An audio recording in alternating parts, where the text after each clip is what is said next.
সাবেক স্বরাষ্ট্রমন্ত্রী আসাদুজ্জামান খান কামাল রাজধানীর গ্যান্ডারিয়ার একটি বাসায় আত্মগোপন করে আছেন। সামাজিক যোগাযোগ মাধ্যমে এমন খবর ছড়িয়ে পড়ে গতরাতে।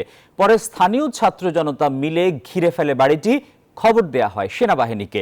তবে সেনাবাহিনী টানা 2 ঘন্টার তল্লাশির পর জানা যায় সেখানে নেই সাবেক স্বরাষ্ট্রমন্ত্রী।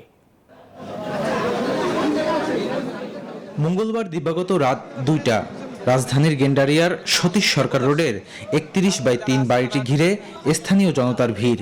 সতর্ক অবস্থানে দেখা যায় সেনাবাহিনীকেও। স্থানীয়দের দাবি, সাবেক স্বরাষ্ট্রমন্ত্রী আসাদুজ্জামান খান কামাল আত্মগোপন করে আছেন বাড়িটিতে।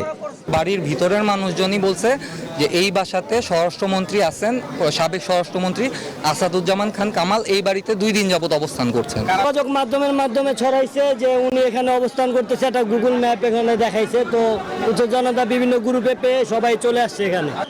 তবে সেনাবাহিনী পুরো ভবনটিতে তল্লাশি চালালেও পাওয়া যায়নি তাকে।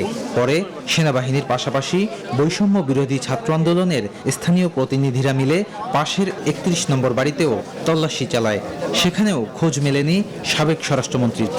এলাকা মানুষরা ডাউট করছে যে ওই বাসাটার মধ্যে আছে, ওই বাসাটা আর্মি ঢুকছে। আমার এলাকার যারা বড় বড় মুরব্বী যারা আছে তারা সবাই ঢুকছে, ঢুকার পর ঢুকে বের হয়ে গেছে যে নাই, এখানে এই বাসাটা নাই। তারা এখন আবার এই বাসায় ঢুকছে, এখন দেখতেছে যে এই বাসায় কি পাওয়া যায় নাকি। আমরা এখানে সন্দেহজনক কোনো কিছুই পাইনি, তবে আপনি যাদের খোঁজ করতেছেন তারা ওই জায়গায় নাই। স্বাস্থ্যকর অল টাইম হানিকম, সব সময় অল টাইম হেলদি লাইফ। প্রায় 2 ঘন্টা অভিযান চালিয়ে কাউকে না পেয়ে ফিরে যায় সেনাবাহিনী। এর আগে সামাজিক যোগাযোগ মাধ্যমে একটি পোস্টের মাধ্যমে ছড়িয়ে পড়ে আসাদুজ্জামান খান কামাল গ্রেপ্তার এড়াতে গ্যান্ডারিয়ার ওই ঠিকানায় লুকিয়ে আছেন। বদরুল আলম শাওন, নিউজ 24, ঢাকা।